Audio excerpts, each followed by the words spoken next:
In the news lately, there's been lots of talk about the First Amendment, and this is not going to get political. I promise you, it's not going to get political.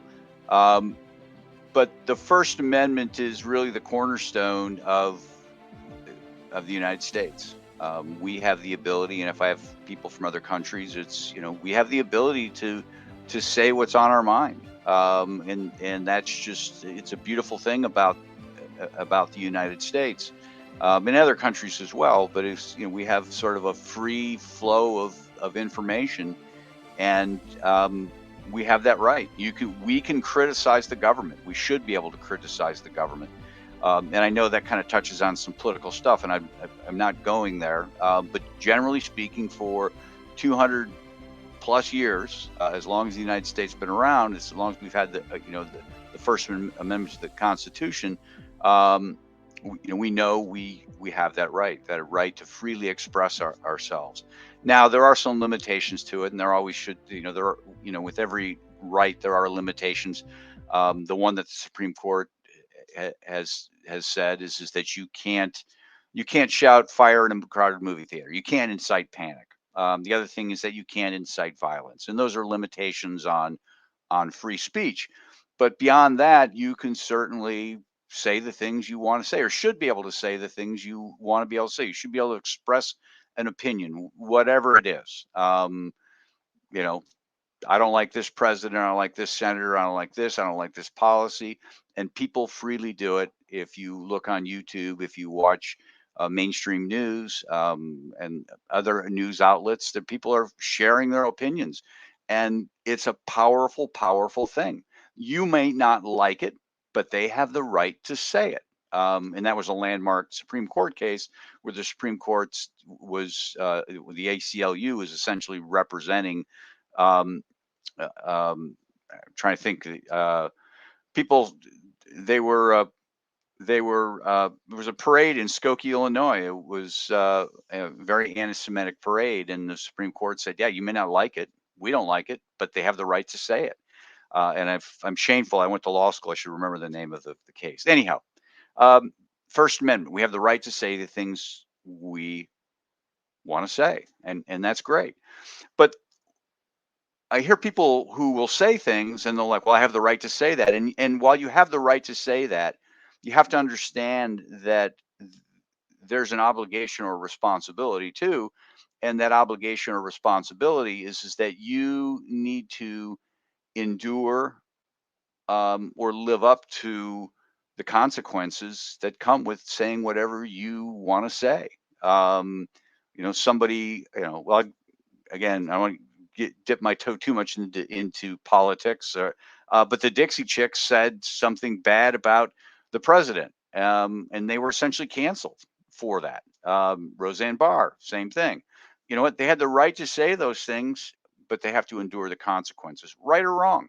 And those are big picture examples. And I don't, you can say what you want, but you have to endure the consequences of that. And I hear people saying on a smaller scale, well, I'm going to say it. And if people don't like it, that's fine. Great. They can take their business elsewhere. So that really kind of dovetails into this program, how to communicate successfully in challenging situations. And when I say challenging situations, I'm not talking about confrontational situations, right? Although it could be that, but challenging situations. And what I mean by challenging situations are situations where the available resources, or perhaps your abilities, can't meet the wants or needs of somebody else. Um, or maybe its opinions vary. Uh, you know, those are challenging situations, and really those situations are around us all the time. I Most of my days are communicating in challenging situations. Yeah, I have conversations with my kids or my wife or friends, and it's happy go lucky. But in the business world, there are always limited resources, limited abilities, varying opinions about how things should be, and every situation is either immediately challenging, or has the potential to be challenging. And so we need to kind of be on guard with respect to our communications at all time to try and do the best we can. So what I want to do with the balance of the program today is just share some examples of how things can be said and how they can be said better, because how we say things can determine whether something challenging becomes really controversial or blows up in our face. And you'll see when I start getting into the examples. And you know what? There are tons of these sorts of examples out there. I'm sure people want to fire in the comments. They can fire in their own examples, and that's great. Um, but I see. Well, I've screwed up, right? I've screwed up in the past, and those who know me know I'm not perfect. I've screwed up in the past, and it's like, I wish I'd have said that differently. And it's not, it's not necessarily a black and white sort of a thing, but it might be little things that I might have done better. So anyhow, um, somebody might say, why do you say that? And that can hit people the wrong way. And a better way of saying it, can you tell me more about what you mean when you say whatever, as opposed to why did you say that? And I had that situation the other day. I got an email. Well, why did you say that? And it just hit me funny. It's just like, okay, this, email already is something that's somewhat well, it's challenging, right? Because you just don't know. You have to kind of infer the tone, and I find that I infer the tone based on, if I know the person, I infer the tone based on what my feelings or my my in-person interactions with those people have been, or my over Zoom interactions have been.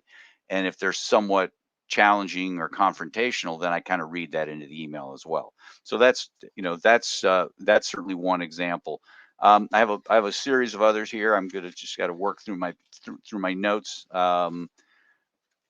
One that I hear from time to time is "I always" or "I never," and I always think that that creates a challenging situation because it's I, I don't think we can be so definitive about who we are that we can say always or never. Now, again, I may be guilty of these things, but I think a better way of approaching that is I try to do this or I try to not do this, as opposed to being definitive. Well, I always check my email. I always send a confirmation. Well, it's entirely possible that you didn't. Oh well. So to say you might not have, just kind of, uh, it just it, it it's treason to the possibility that you might have screwed up. Or another one is I don't know. And I think that's always problematic for us. That's just throwing up our hands. Well, I don't know. Good luck to you. And I think we can do better in those times with respect to communication by, let me investigate this. Let me, I don't have the answer right now, but let me look into it. Um, which kind of gets into a few others that are here. Um, hey, it's not my job is another one. That one is um, well, that harkens to the people at the Bureau of Motor Vehicles, and I'm confident in saying that none of the people from the Bureau of Motor Vehicles are listening. So I don't know that I've offended anybody with respect to that. But hey, it's not my job. It just kind of rings hollow. It's almost like you need to uh, you need to figure it out for yourself. And I think a better way to approach that is, you know what, you can say, hey, it's not my job, but listen, this is what I'm going to do. It's not going to be the end of it. I'm going to forward this thing on, or you know what, that's really not in my wheelhouse, but let me dig into it and let me get back to you with an answer. Or I might refer you on to somebody else. Or I've copied into this the person who you should be talking to so they're aware of it. And just kind of that next step with respect to the relationship. And again, you can take a normal situation, you can make it challenging, and then challenging becomes confrontational if we're not careful. Um, something like I will not. I mean, again, that's like a never or an always, and you can tone that down a little bit by saying, unfortunately, I'm unable to do whatever at this time, but maybe here's some alternatives, as opposed to just cutting people off. Um, or I guess similar to that is telling somebody, I'll try to get that done for you. And that just really that can be improved upon by simply, you know, I'm going to get to that today, just setting some parameters. I'm going to get to that today, or I will get to that, tomorrow or whenever. I'm going to get back to you somehow, some way, and then following through on with respect to what you have to say. Um, One that has always rubbed me the wrong way. I heard this all the time from, I won't name the person, but you know, ha- would be commenting about or complaining, I guess, about something. No one else is having this issue. No one else is complaining about this. Well, it's almost like, what's wrong with you? No one else is complaining. Um, and you know, I, I can see where I have run afoul of that. I've got a big organization. We've got a complicated website. There's always something going wrong. I mean, that's just the nature. Business is like a house. There's always something breaking down. Um, but I need to be me. I need to be, and you. I need to be cognizant of the notion of how that hits people. Um, and when something's happening, just saying, I know it's frustrating. We're not getting other people reporting this. Can I dig into with you what you're experiencing? Because I want to get to the bottom of it. I want to solve it. A couple others that I have that I really like, and saving the best for last here. One of the things I was taught early on, um, when I got really into this business and kind of transitioned from being an attorney to somebody who's working with people on relationships. Don't hit people with, I want to tell you, let me share with you. It just hits differently. And when it was explained to me, it's like, oh my gosh, that is so right. That's so good. um, and another one was, uh, this is what I think. you know, eh, Talking about somebody's product or service or whatever they've done. And what somebody taught me to do is say, hey, listen, can I share some feedback? Are you okay with it? And then if they don't like what you have to say, you gave them the opening. I want to share some feedback. I want to try and help you. And then you can, obviously, you're gonna want to be somewhat diplomatic depending upon whatever you have to say. um, but you want to be careful about, but you want to offer them the opportunity to say, no, I don't want to hear. And if they want to hear, then that's fine. But the one that I really like is, a poor way of communicating is, you're wrong. I disagree. And I'll credit this to one of my friends, one of my franchisees, Dean Curry. What he taught me to share was, and hopefully he's on today, listening, because he generally does.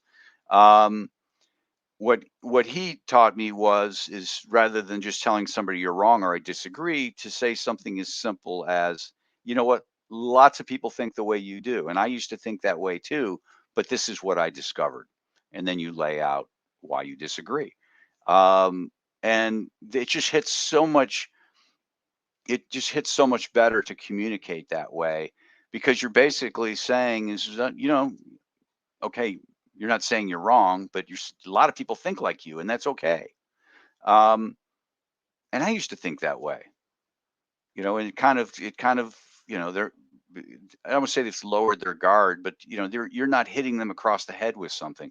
But this is why I changed my way of thinking, and they're going to allow you to push forth your thoughts at that point. You still may disagree, but you have taken something, a challenging situation, and you softened it up a whole lot. Now, I will say that none of this stuff is easy. It takes practice. It takes, because generally these things are hitting you.